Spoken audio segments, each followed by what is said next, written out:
Well, joining me here on Center Street is my Eyewitness News colleague, Nina Pineda. Nina was in the courtroom as this all unfolded. Nina, how would you describe the former president's demeanor today?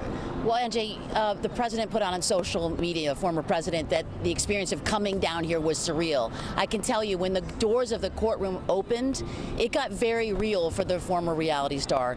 Because I don't care who you are, if you have to come down the aisle and face a judge in criminal court and sit at the defense table, that experience can be very intimidating. And he lumbered. He kind of lumbered side to side.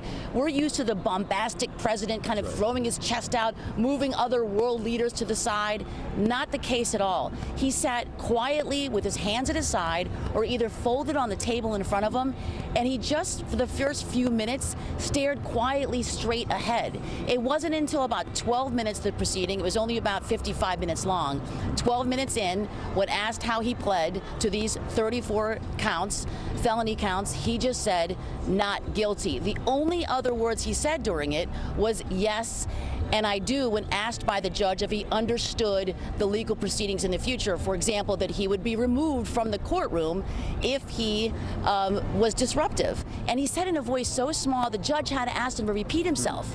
The 45th president of the United States answered in a voice so small, he just said, yes. Nina, what is it that struck you most about what you heard and saw in the courtroom? I think it was the prosecution telling the judge that they would like for the defendant to tamp down the rhetoric. That they quoted him saying things like death and destruction or World War III, and they talked about the picture that he allegedly posted of a baseball bat to the defense attorney Alvin Bragg's head.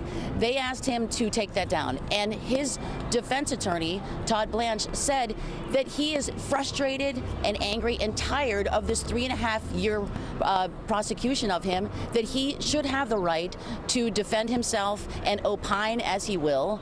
And the judge just said, listen, I encourage you, I'm not issuing a gag order, I encourage you to not talk about things that might incite civil unrest or jeopardize or target the individuals involved in that case. No gag order, but whether or not the president, the former president, President Trump, who we know likes to talk and is a very verbose person, whether or not he'll listen to those orders is another issue. Nina Pineda with a front seat to history this afternoon here at Manhattan Criminal Court.